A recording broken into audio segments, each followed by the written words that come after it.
All right, so this is the quiz review part 2. If you have not yet filled it out, again, you should pause it here so that you can fill it out and then come back to the recording afterwards. We're going to go ahead and start by just looking at the top half of this page first. So here we want force of impact versus time of impact.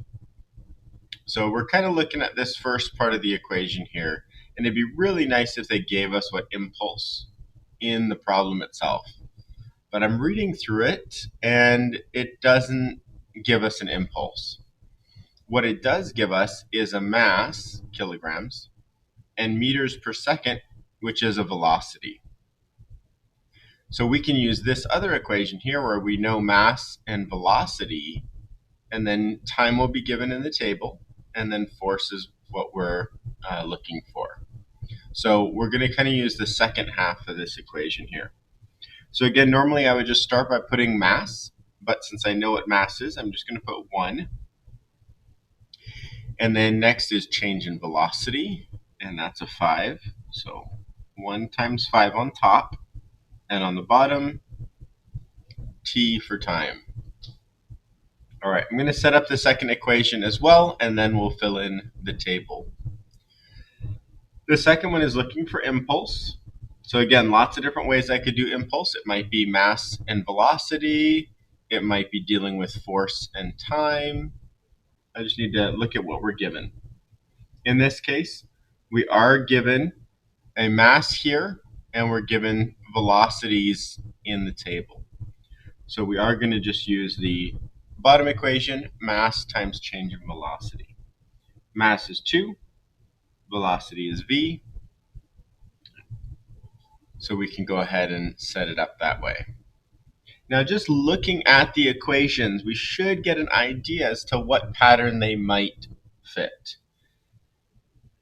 Our variable, our t, is on the bottom, so this is probably inversely proportional. This one, the v is on top. There is a v. It's not being squared or anything like that, so this is probably proportional, and we'll go ahead and find out when we fill in the data table. All right, moving this up a bit. I'm going to go ahead and fill in this first one. Again, plugging in all those different t values.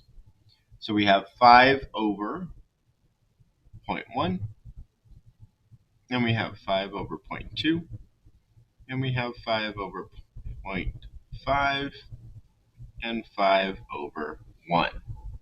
Well, 5 over 1, that's easy. I can do that one. That's 5. But all these other ones have these decimals in them, and I'm not a huge fan of dividing by decimals. So one option that I could take is leave them the way that they are, right? That's always a good step, is if you don't know what to do, just leave it. If you want to solve it, though, if you want to use this to figure out what's going on, what you can do is multiply the top and bottom by 10, and that'll get rid of the decimal for us. So the top times 10 is 50, and the bottom times 10 is just 1. Oh, well, that's just 50. All right, top and bottom by 10 here, we have 50 over 2, and then 50 over 5. Well, 50 over 2 is 25, and 50 over 5 is 10. And look at this. As the input grows, the output shrinks. And in fact, when the input doubles, the output gets cut in half. When the input doubles from 0.5 to 1, the output gets cut in half. All right, so this was our inversely proportional relationship that we thought that it probably would be.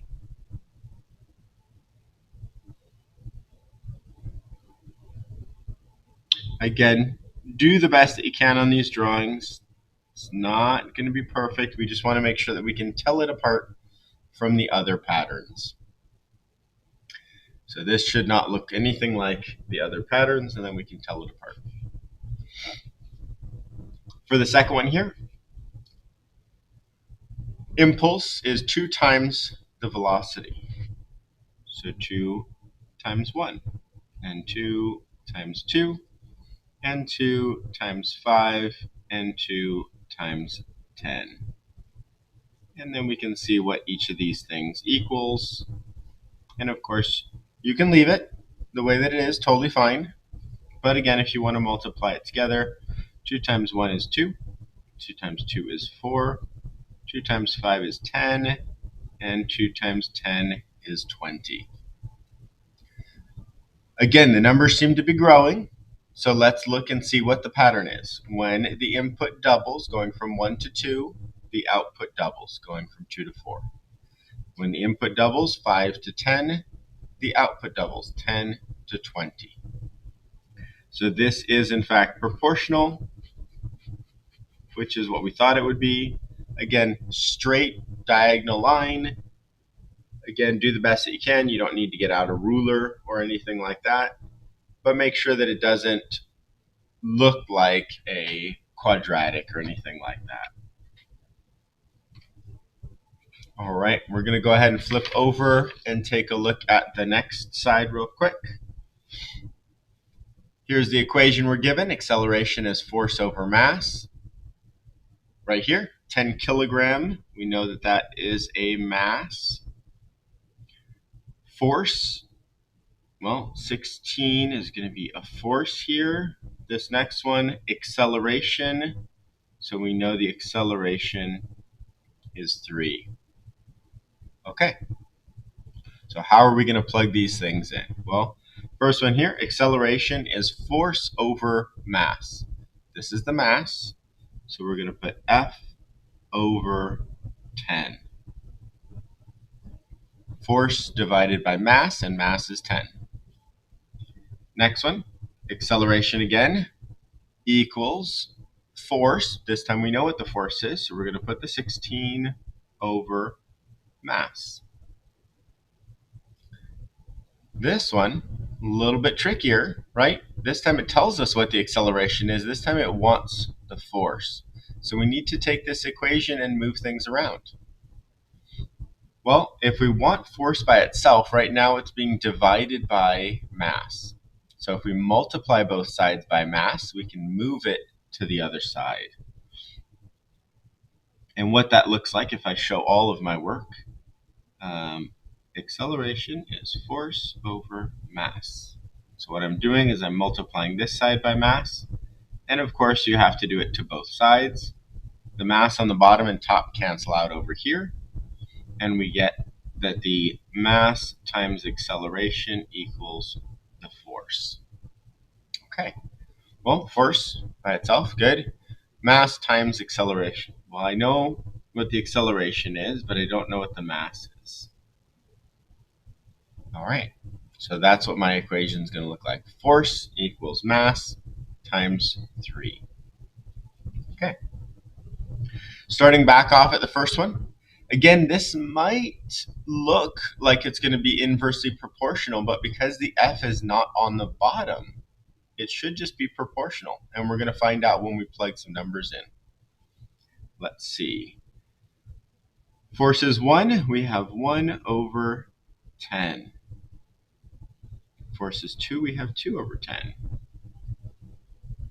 And we have 5 over 10 and 10 over 10. Now all the bases are the same, so we can just leave it that way and we can still compare them, right? As the input doubles, going from 1 to 2, the output doubles, going from 1/10 to 2/10. So input doubled, output doubled. Again, 5 to 10, doubling the input, we double the output, 5 over 5, or 5 over 10 to 10 over 10. If you wanted to put these as decimals, you could, but again, we can still see the pattern without that. This would be 0.1 and 0.2 and 0.5 and 1. So this is just that proportional, when input doubles, output doubles situation. The next one, again, the m's on the bottom, right? We're dividing by the m, So that tells us it should be inversely proportional. Let's find out.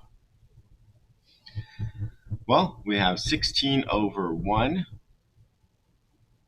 We have 16 over 2. 16 over 4.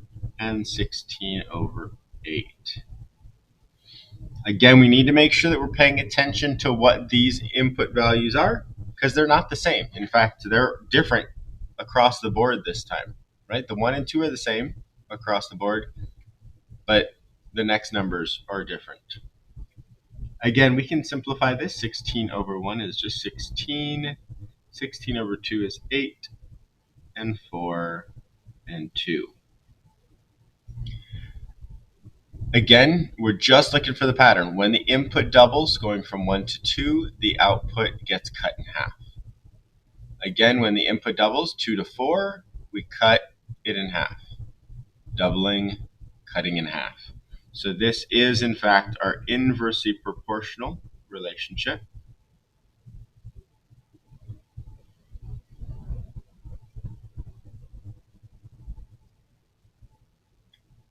All right.